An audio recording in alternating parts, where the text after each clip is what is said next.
What happens when your investment portfolio and your marriage crash at the same time? With these economic disturbing times and confusion and uncertainty, people ask. The timing couldn't be worse if that's what's happening. If your retirement accounts, your investments all of a sudden lose 20 to 30% of their value, what are you going to do with that? Michigan law is going to still consider those diminished assets as part of your marital estate. But before you file for divorce during a market downturn or a complete market upturn, not that you're probably going to know that that's occurring because you probably won't notice it as much, there are a few financial considerations that you probably want to take into account. So, you don't want to make costly mistakes. Back in 2008, I think when the market plummeted and all of a sudden real estate took a huge dive, there were people that had mortgages that exceeded the equity in their house. So when dividing property, you had one spouse saying, you can have the house, no, you can have the house. Well, because neither of them wanted to take a house that was underwater. Those are things that you need to look at. Consider, if you're getting divorced, do you want to have the house? Do you want to have stock market, mutual funds, stocks that have a lot more volatility? Thing I was mentioning earlier, in 2008, with all of that uncertainty, the amount of divorces dropped almost 1.5%, according to the National Institute of Health. You may want to consider waiting. You need to consider the cost of living. If you're going to have an increased cost of living by living separately, can you afford it? If you're relying on your investments as your source of income, is that going to affect your ability to survive if you're separated? Job loss. Are you going to suffer a job loss? Are you going to suffer a layoff? If businesses are going to be struggling and that's going to happen, can you even afford to get divorced? So, a lot of these things you need to stop and take into account.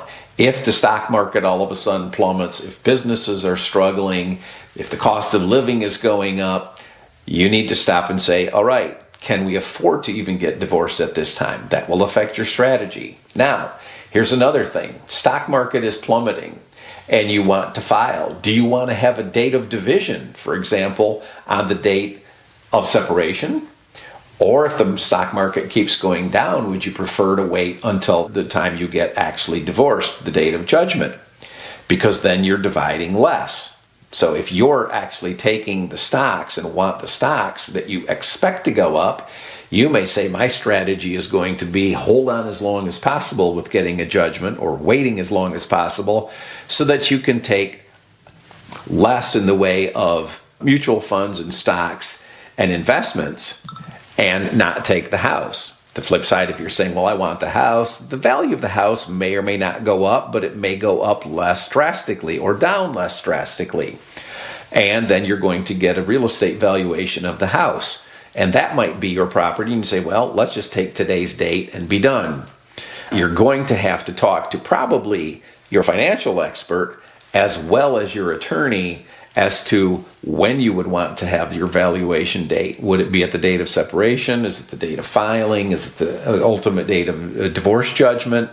Typically, it's the date of trial because everybody walks into court and says, here's my current monthly or quarterly statements as to all of their investments and assets and their retirement accounts, etc. You bring in an appraisal amount on all real estate or business valuations for your businesses, and that's the easiest date for a court to use. But there's a 25, 30-year-old case out there, Byington in Michigan, that says the court can use any date.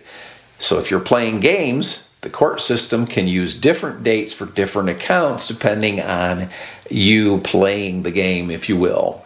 So these are things you're going to want to discuss. Am I proceeding towards a settlement right now? Am I playing the waiting game and waiting to go to trial? If you're going to wait towards trial, think about the expense because you're probably going to do more discovery. You're going to have settlement conferences. And of course, trying a case is always much more expensive because you're preparing for trial, having exhibits, witnesses, etc. Is your stock going to be worth 100 grand today versus 150 grand 6 months from now, or vice versa? You're going to have to look at that. Which way are you going to benefit? And again, if you're doing set property like real estate versus investments.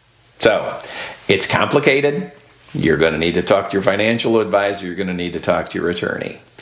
Now, one caveat, of course, to all of this is if there's domestic violence in the house, you really don't have a choice. You can't play the game of waiting to say, how long is this recession going to last versus, are we going to have to get out? If there's domestic violence, you need to separate and protect yourself.